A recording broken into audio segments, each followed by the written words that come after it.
Bonjour à tous. Est-ce qu'on arrive à montrer la grandeur, la beauté de Dieu en quelques mots? Je ne sais pas. Et pourtant, dans la Bible, il y a un moment, un homme qui s'est retrouvé face à Dieu. Ou plutôt face à une manifestation de Dieu. Un homme s'est retrouvé face à la gloire de Dieu. Et c'est intéressant de voir comment il a décrit Dieu, lui. Lui qui l'a vu comme ça en face de lui. Et j'ai intitulé cette prédication ce matin « Face à Dieu ». Et on va prendre ensemble dans le livre de Ésaïe. Donc on est dans l'Ancien Testament. Et on va rappeler un petit peu après qui est Ésaïe, qui est cet homme. Et c'est un homme qui à un moment du coup a pu voir à travers une vision qui est Dieu. Donc on est dans le livre d'Ésaïe. Et ce prophète Ésaïe, voilà ce qu'il raconte un jour où Dieu est venu à sa rencontre. L'année de la mort du roi Osias. Je vis le Seigneur assis sur un trône très élevé, et les pans de sa robe remplissaient le temple. Des séraphins se tenaient au-dessus de lui. Ils avaient chacun 6 ailes. 2 dont ils se couvraient la face, 2 dont ils se couvraient les pieds, et 2 dont ils se servaient pour voler.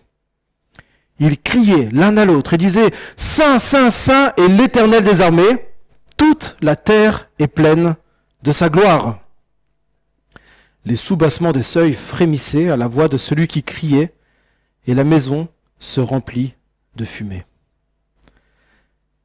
Alors je dis, malheur à moi, je suis perdu, car je suis un homme dont les lèvres sont impures. J'habite au milieu d'un peuple dont les lèvres sont impures, et mes yeux ont vu le roi, l'Éternel des armées. Mais l'un des séraphins vola vers moi, tenant à la main une braise qu'il avait prise sur l'autel avec des pincettes. Il en toucha ma bouche et dit, « Ceci a touché tes lèvres, ta faute est enlevée, et ton péché est expié. » On va survoler le reste du chapitre un petit peu plus tard. Mais on a donc ici déjà un texte assez incroyable, qui nous amène à nous poser une question fondamentale, qui est finalement une question bien plus importante que quelle est ma vision de Dieu ou qu'est-ce que je comprends de Dieu. Mais ce texte nous pousse à nous poser la question, quelle est ma position devant Dieu? Et voilà comment on pourrait résumer ce texte ce matin, perdu ou purifié, quelle est ma position devant Dieu? Et pour réfléchir à cette question, je vous propose on découpe le texte en 3 parties, et on va voir d'abord comment Dieu se présente, voir Dieu tel qu'il est, ensuite me voir tel que je suis, et pour terminer, comment est-ce que Dieu veut que je vive. Et on va commencer par les versets 1 à 4, et on va relire les versets ensemble, si vous voulez bien, versets 1 à 4, pour voir Dieu tel qu'il est. Alors je les relis. L'année de la mort du roi Osias. Donc c'est Ésaïe, le prophète Ésaïe qui parle, il dit « Je vis le Seigneur assis sur un trône élevé, et les pans de sa robe remplissaient le temple. Des séraphins se tenaient au-dessus de lui, ils avaient chacun 6 ailes, 2 dont ils se couvraient la face, 2 dont ils se couvraient les pieds, et 2 dont ils se servaient pour voler. Ils criaient l'un à l'autre et disaient « Saint, Saint, Saint est l'Éternel des armées, toute la terre est pleine de sa gloire. »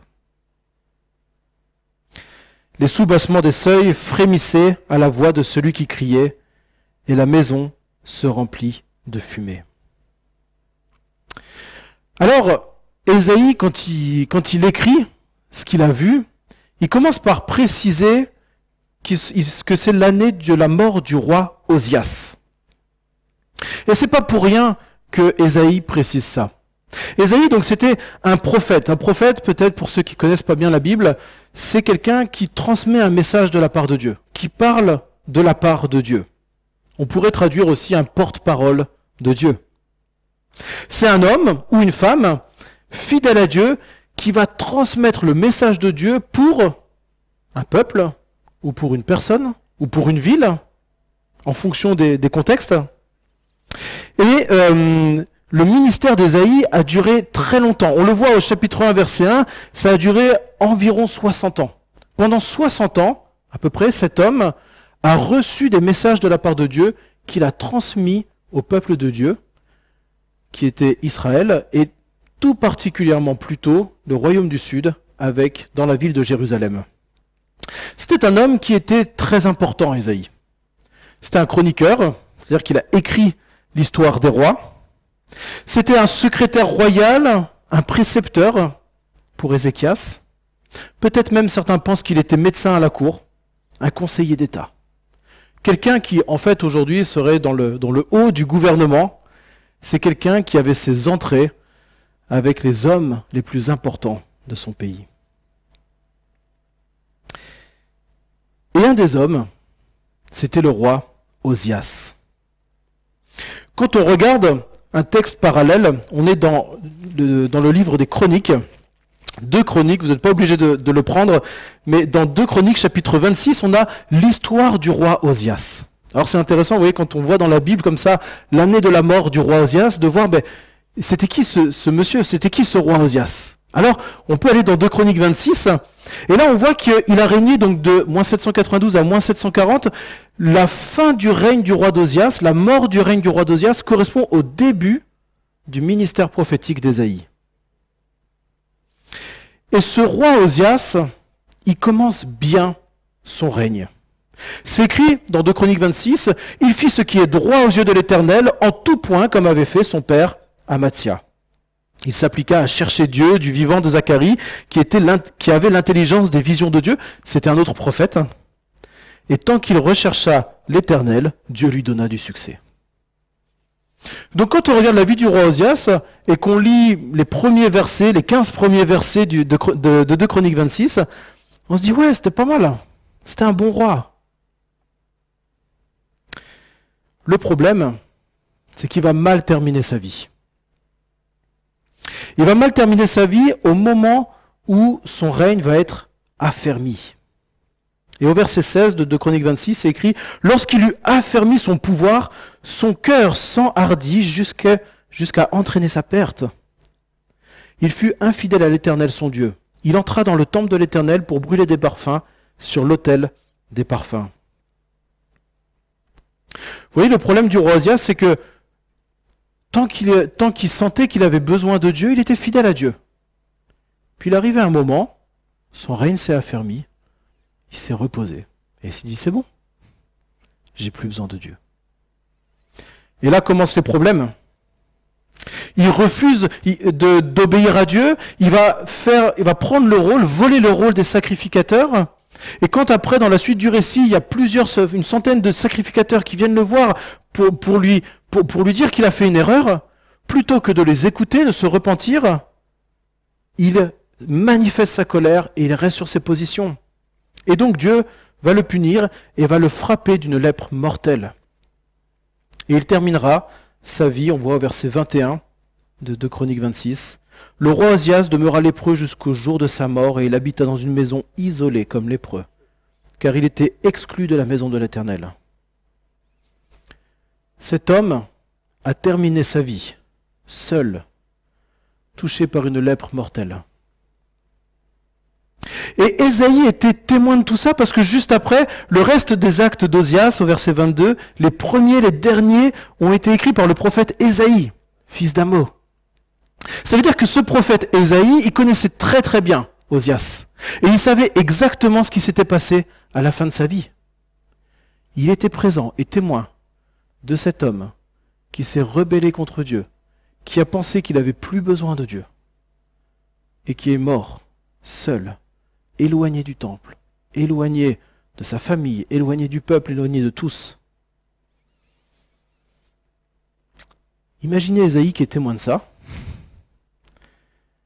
et que quelques mois plus tard, ce même Dieu qui a frappé Osias d'une lèpre mortelle se révèle à lui. Dieu se révèle à Ésaïe.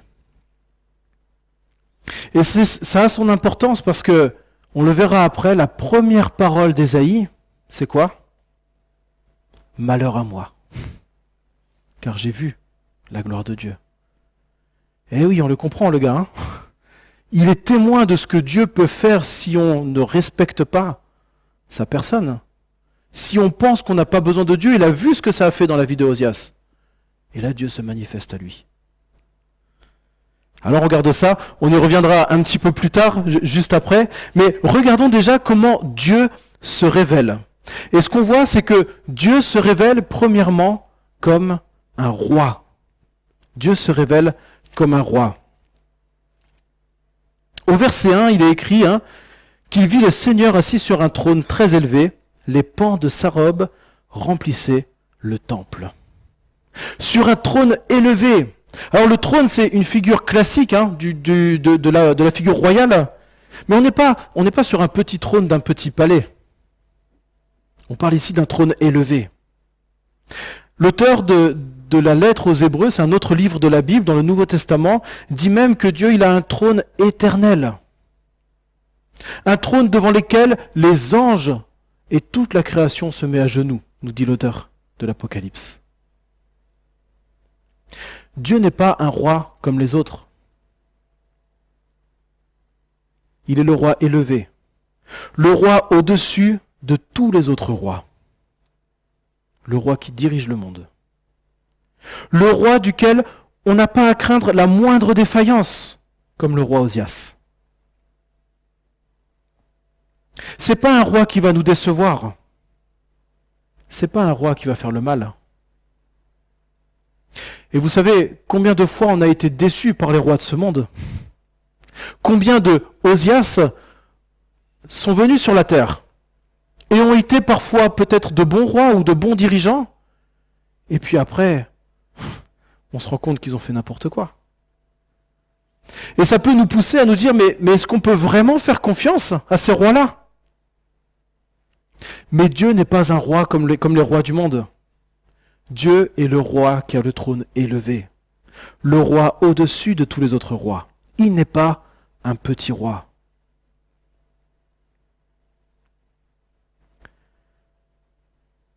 Ensuite, Dieu, dans la manifestation de la gloire de Dieu, on voit qu'il y a des séraphins. Si on regarde le verset 2, des séraphins se tenaient au-dessus de lui. Ils avaient chacun 6 ailes, deux dont ils se couvraient la face, 2 dont ils se couvraient les pieds, et 2 dont ils se servaient pour voler. Alors ces séraphins, on ne sait pas trop ce que c'est, honnêtement. Dans la tradition de l'Église, souvent c'est représenté comme des anges. On a pensé longtemps que ces séraphins-là, c'était comme des anges, mais en fait le mot séraphin veut dire littéralement quelque chose de brûlant. Et c'est un terme qui est utilisé dans un autre texte de la Bible, on est dans le livre des Nombres, chapitre 21, pour parler de serpents brûlants, de serpents venimeux. Et on peut raisonnablement penser que Ésaïe, ce qu'il est en train de voir là, c'est des serpents ailés, volants. Mais pourquoi? Pourquoi il y aurait des serpents là qui seraient devant lui? Alors, Sylvain Romerovski, qui est un commentateur de la Bible, il explique dans un de ses commentaires que dans l'Égypte ancienne, les serpents debout et qui étaient parfois ailés, c'était un symbole de royauté. Et un petit peu avant le roi Osias, il y avait un autre roi, Akab, qui a fait des alliances avec l'Égypte. Et probablement que pendant ces alliances avec l'Égypte, il y avait certaines traditions qui se sont échangées entre Israël et l'Égypte. Et ce ne serait pas aberrant que effectivement il y ait en Israël quelques symboles pris de l'Égypte. Et donc, si effectivement ces séraphins sont repris d'une symbolique égyptienne, on a là encore un symbole de la royauté de Dieu. De ce grand roi qui est d'une puissance, d'une gloire, d'un éclat inimaginable. Un roi qui règne sur toute la terre. Vous avez noté que les pans de sa robe remplissaient le temple et c'était sur toute la terre.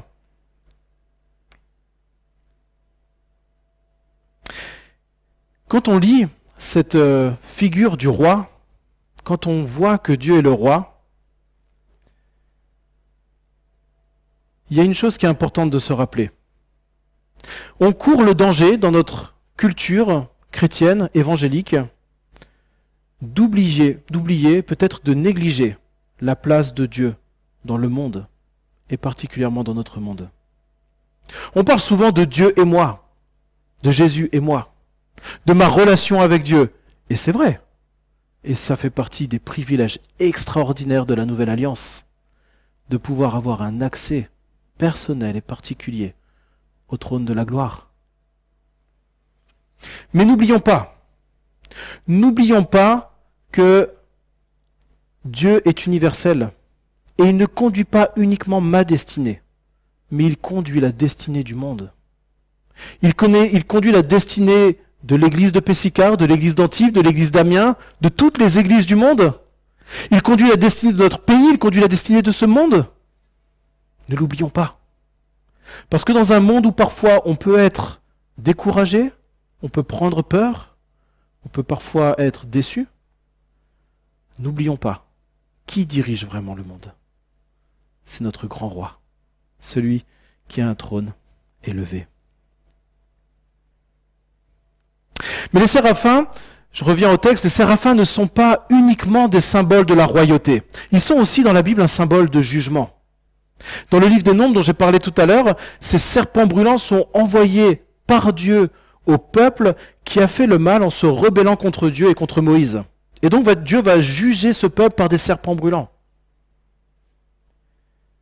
Et Dieu se présente ici dans notre texte aussi comme celui qui juge. Celui qui a jugé Osias pour son orgueil. Celui qui va aussi juger le peuple d'Israël à l'époque de Moïse, quand il y avait eu cette rébellion contre Moïse et contre Dieu, mais celui aussi qui va juger Juda et Jérusalem à l'époque d'Ésaïe. Et Dieu est en train de préparer Ésaïe à un ministère en lui disant, tu vois, mon peuple s'est éloigné de moi. Il est tombé dans une dissolution morale. Dieu parle de l'impiété du cœur de son peuple. Ils ont aimé le luxe, la jouissance, les biens terrestres plus que Dieu. Et Ésaïe dira, ce peuple m'honore des lèvres, mais son cœur est bien éloigné de moi. Voilà comment Dieu va présenter son peuple en parlant à travers Ésaïe. Et d'ailleurs, le message après, dans le chapitre 6, du verset 8 jusqu'à la fin, c'est un message de jugement pour le peuple. Regardez à partir du verset 9 de Ésaïe chapitre 6, il dit alors, c'est Dieu qui parle à Ésaïe, « Va, et tu diras à ce peuple, écoutez toujours, mais ne comprenez rien. Regardez toujours, mais n'en apprenez rien. Rends insensible le cœur de ce peuple, endurcis ses oreilles et bouche-lui les yeux de peur qu'il ne voie de ses yeux, n'entende de ses oreilles, ne comprenne avec son cœur, qu'il ne se convertisse, ne soit guéri. » Et je dis, Ésaïe parle, il dit, « Jusqu'à quand, Seigneur ?» Et il répondit, « Jusqu'à ce que la dévastation ait privé les villes d'habitants et les maisons d'êtres humains, que le sol dévasté soit une désolation, jusqu'à ce que l'Éternel ait éloigné des êtres humains et que le pays soit tout à fait abandonné. Et s'il y reste encore un dixième des habitants, il repassera par l'incendie. » Pouah. Vous imaginez là, vous êtes à la place d'Ésaïe. Vous avez la gloire de Dieu devant vous. Vous vous rappelez ce que Dieu a fait à Osias. Et vous tremblez devant Dieu. Et puis Dieu te dit, mais tu vois, tu vas avoir un message de jugement. Tout va être détruit. Et c'est ça que tu devras dire à ton peuple. Et puis Ésaïe dit, mais jusqu'à quand je vais devoir parler de ça? Jusqu'à quand je vais devoir annoncer une mauvaise nouvelle? Jusqu'à ce que tout soit détruit.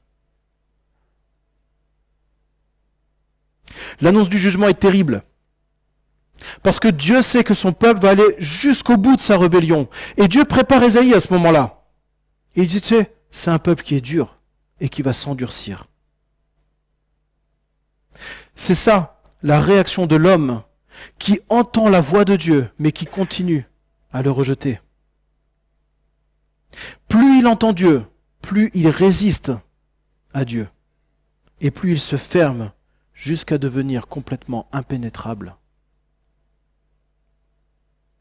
C'est un terrible avertissement que Dieu est en train de donner à son peuple. Et c'est aussi un terrible avertissement pour nous, encore aujourd'hui. Car si nous entendons la voix de Dieu, n'endurcissons pas notre cœur. Dieu est un grand roi. Dieu est un juge. Et Dieu se présente comme étant saint. 3 fois saint.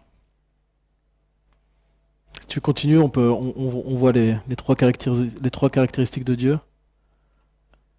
Ah non, c'était avant, c'est pas grave. Dieu se présente comme saint. 3 fois saint, c'est un superlatif pour montrer la perfection de la sainteté de Dieu. La sainteté de Dieu, c'est quoi? C'est cette sainteté parfaite, cette perfection qui montre la pureté de Dieu, qui fait qu'il est complètement séparé de tout péché, de toute souillure, de tout mal. Et quand Dieu se manifeste, il montre qu'il est différent du reste du monde. Car dans le reste du monde, le péché est présent, le péché est manifeste. Mais Dieu se présente comme étant saint. Et pour avoir une idée de ce que c'est que la sainteté, on pourrait aller voir un autre texte, on est dans le livre de l'Exode, et puis il y a un moment, Dieu se manifeste sur le mont Sinaï, il va donner la loi. Et si vous avez déjà lu ce chapitre, c'est Exode chapitre 19, pas besoin de le prendre, hein, juste je raconte. Dans Exode 19, Dieu va se manifester sur la montagne, et il va dire que toute personne qui s'approche de la montagne, si jamais ils s'approchent trop près, ils mourront. Parce que Dieu est saint et que les hommes sont pécheurs. On ne peut pas s'approcher de ce Dieu 3 fois saint n'importe comment. La perfection de Dieu, la sainteté de Dieu nous ramène à la réalité de notre péché. Donc on voit Dieu qui se présente comme un roi qui remplit la terre de sa gloire.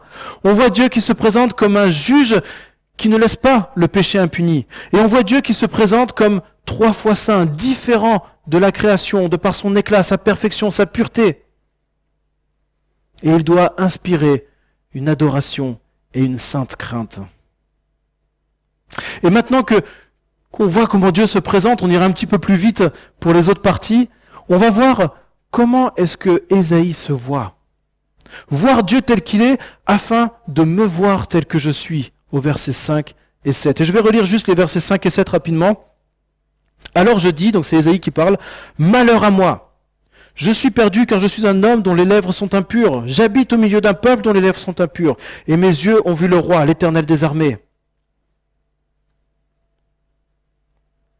Verset 6, « Mais l'un des séraphins vola vers moi, tenant à la main une braise qu'il avait prise sur l'autel avec des pincettes. Il en toucha ma bouche et dit, « Ceci a touché tes lèvres, ta faute est enlevée, et ton péché est expié. » Comment Ésaïe se sent quand il voit la gloire de Dieu?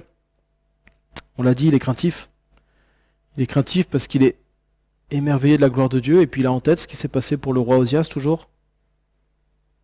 Alors comment subsister devant ce Dieu 3 fois saint? Ésaïe est lucide. Il connaît son cœur. Il connaît ses pensées. Il connaît le fruit de ses lèvres, ses paroles. Il connaît aussi l'état moral et spirituel de son peuple. Et il sait très bien que face à la sainteté de Dieu, ça ne peut pas cohabiter. Ça ne marche pas. Dieu ne peut pas tolérer le péché. Quand on est arrivé sur Antibes, on a pu louer un appartement, et on a refait les peintures de l'appartement qui étaient un peu vieillottes. Et donc avec un frère de l'église, on a repeint tout en blanc en se disant on verra après ce qu'on fait.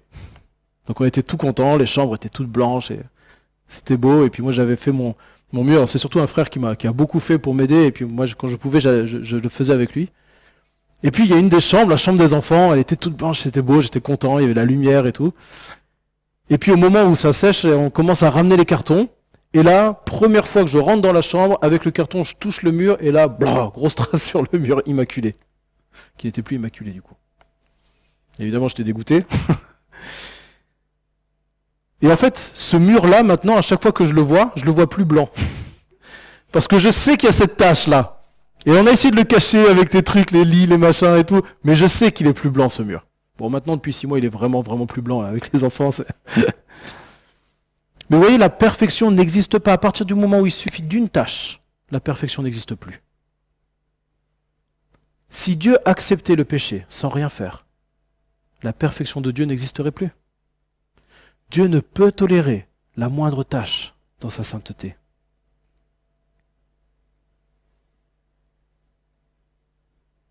Et le problème, c'est que nous, comme Ésaïe, nous sommes tous marqués par le péché. Nous sommes tous marqués au fer rouge par le péché et nous avons tous hérité de cette nature pécheresse de nos premiers parents, Adam et Ève, et on l'a tous confirmé par nos actes. Et on peut tous dire la même chose qu'Ésaïe devant la sainteté de Dieu. Malheur à moi parce que mes péchés me condamnent devant Dieu. Malheur à nous pour notre péché qui nous éloigne de l'éternité dans la présence de Dieu. Avons-nous véritablement conscience de la gravité du péché devant Dieu?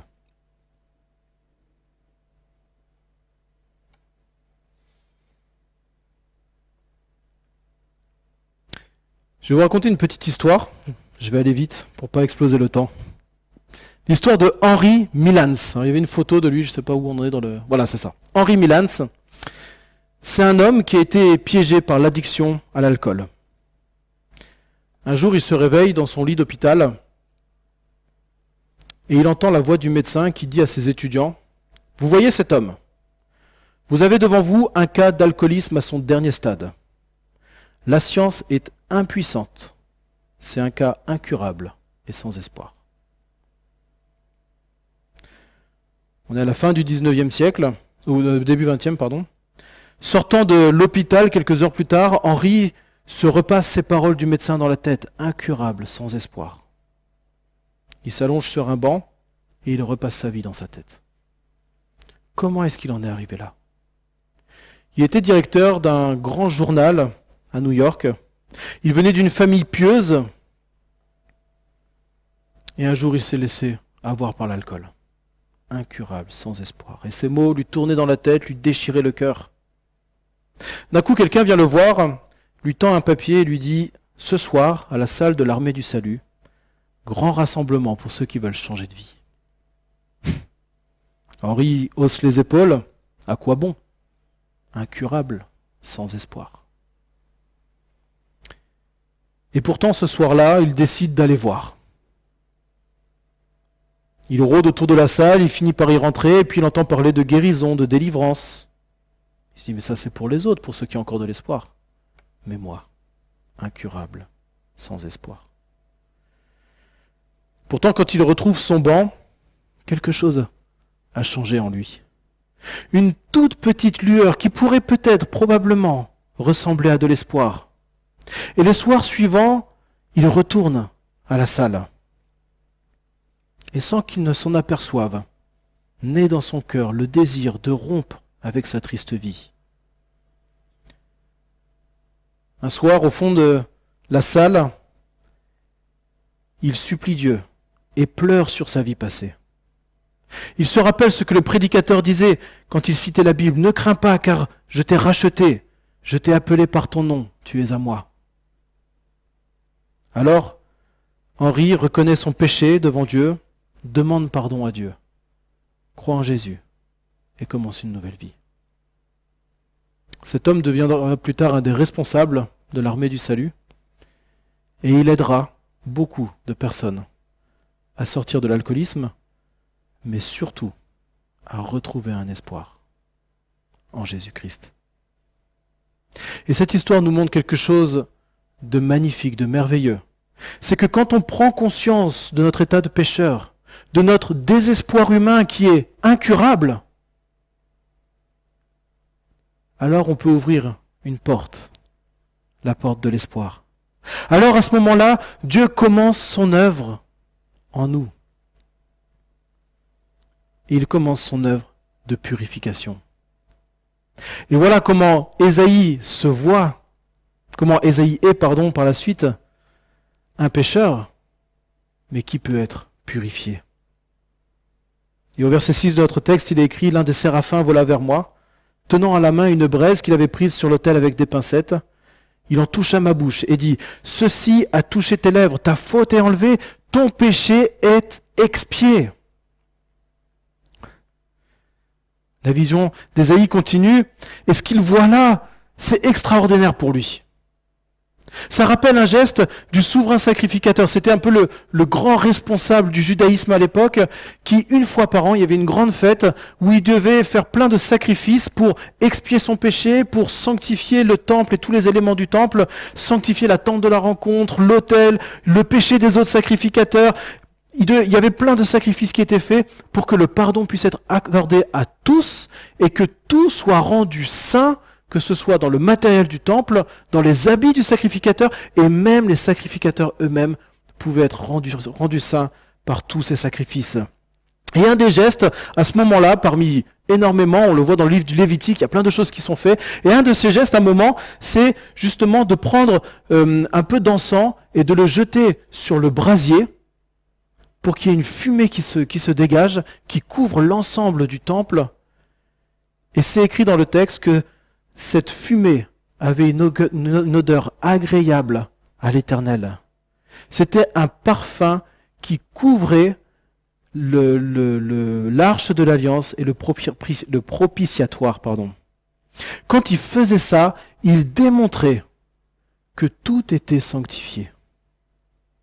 Et Dieu validait ce geste-là. Et c'est exactement le même geste que l'ange est en train de faire. Sauf qu'au lieu de poser la braise sur l'encens, il pose la braise sur Ésaïe et dit « Regarde, c'est bon, tu es sanctifié, tu es purifié. » Waouh!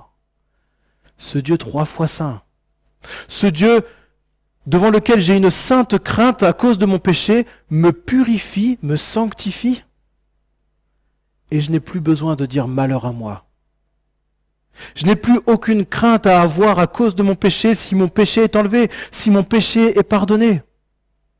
Et Dieu veut faire cette œuvre en chacun de nous comme il l'a fait pour Ésaïe. Il y a 2000 ans, quand Christ est venu sur terre, il est devenu ce sacrifice pour que tous ceux qui croient en lui ne périssent pas, mais qu'ils soient sauvés, purifiés, sanctifiés. Au point que si nous voyons Dieu, on n'a plus besoin de dire malheur à nous si on croit en Jésus. Mais comme dans la vision de Jean, une autre vision de la gloire de Dieu, du trône éternel, dans Apocalypse chapitre 4, chapitre 5, il est émerveillé. Il a une vision de joie, d'émerveillement, devant ce Dieu 3 fois saint.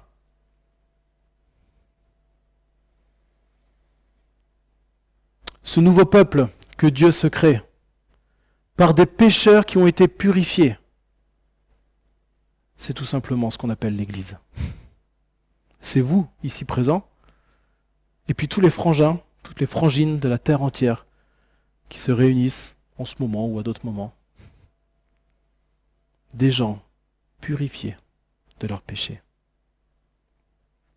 Et pourquoi Dieu nous purifie de notre péché? Pour que nous puissions vivre comme il le veut. Et c'est la dernière partie, le dernier verset que nous n'avons pas encore lu maintenant, qui est au verset 8. Une fois que Ésaïe a été pardonné, purifié, il entend la voix du Seigneur qui lui dit « Qui enverrai-je? Qui marchera pour moi ?» Qui marchera pour nous, pardon. Et Ésaïe répond « Me voici, envoie-moi. » Dieu l'appelle à le servir. Ésaïe n'a pas été purifié pour qu'il puisse vivre sa vie comme il le veut, pour qu'il puisse vivre sa vie comme avant. Il a été purifié pour servir Dieu fidèlement. Un service qui ne sera pas simple. Vous vous rappelez la suite du chapitre, la mission que Dieu lui confie. Et c'est vrai que la vie chrétienne n'est pas simple. La vie avec Dieu n'est pas toujours simple. C'est vrai que parfois, on est obligé de dire à des gens, malheur à toi, parce que ton péché n'est pas purifié devant Dieu. Mais comme Henri Milans, il y a un espoir. Et jamais devant Dieu, nous pouvons dire que nous sommes des cas incurables et sans espoir. Le monde peut dire ça. Les gens autour de nous peuvent dire ça de nous. Mais devant Dieu, ce n'est jamais le cas.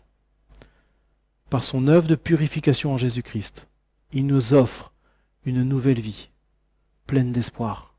Une nouvelle vie éternelle avec lui. Une nouvelle vie pour pouvoir le servir fidèlement. Une nouvelle vie dans laquelle nous pouvons dire à Dieu, non pas malheur à moi, mais me voici. Non pas je me cache de Dieu, mais je viens vers toi, Seigneur. Me voici. Qu'est-ce que tu veux faire de moi? Qu'est-ce que je peux faire pour toi? Envoie-moi. Envoie-moi dans ta mission, envoie-moi pour servir l'Église. Envoie-moi pour servir là où tu veux que je sois. Et aujourd'hui, il n'existe que 2 catégories de personnes dans notre monde. Ceux qui devant Dieu disent malheur à moi, parce que leur péché n'a pas encore été purifié par la croix de Jésus. Et ceux qui disent me voici Seigneur, envoie-moi, parce que leur péché a été purifié, et que c'est avec joie qu'ils veulent remplir leur mission pour Dieu.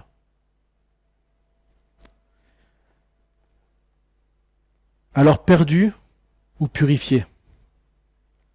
Quelle est ma position devant Dieu? Quelle est votre position devant Dieu? Et j'espère que ce texte nous aura encouragés ce matin à faire partie de ceux qui sont purifiés, à faire partie de ceux qui peuvent dire à Dieu, me voici, envoie-moi. J'espère aussi que ce texte nous encouragera à aller voir les gens autour de nous et leur dire, tu sais, devant Dieu, tu n'es pas incurable et sans espoir. Tu n'as pas à avoir peur de Dieu. Si effectivement tu acceptes l'œuvre de Christ pour toi, alors à ce moment-là, il y a quelque chose d'incroyable qui se passe. Viens dans la famille. Viens dans la famille de Dieu. Et puis on va vivre cette aventure extraordinaire. Pas toujours simple, mais extraordinaire avec Dieu. Amen.